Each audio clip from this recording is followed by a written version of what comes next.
السلام عليكم ورحمة الله وبركاته، كي دايرين؟ لاباس عليكم؟ اليوم بغيت نشارك معكم هاد الكيش بالعجينة ديال البطاطا ولي زيبينار. السلق، خديت هنا زوج ديال البطاطات كبار بعد ما سلقتهم مع شوية ديال الملحة صافي، وكنعجنهم.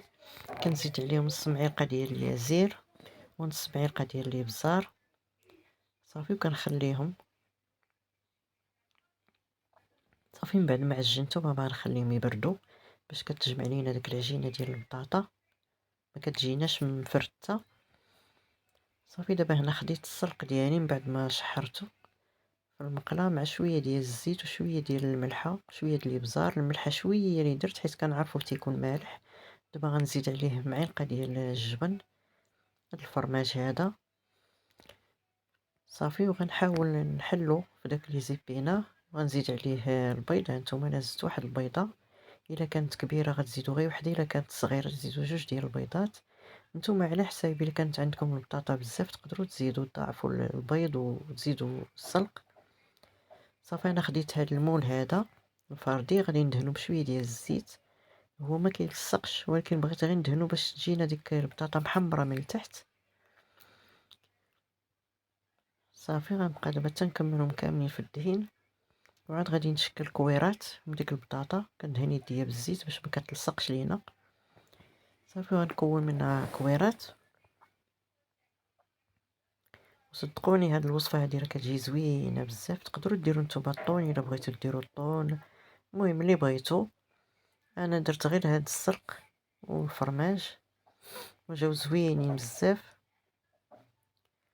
صافي. دابا هما من بعد ما كملتهم كنحلهم هكا، كنحاول ندير واحد الحفره الوسط بالمعلقه صافي، حيت من بعد غادي ندير داك الخليط الوسط. الفران انا شعلته من قبل باش يكون سخون صافي. كتاخدوا الفرماج اللي عندكم، فرماج الحمر ولا اي نوع د الفرماج اللي غادي نستعملوه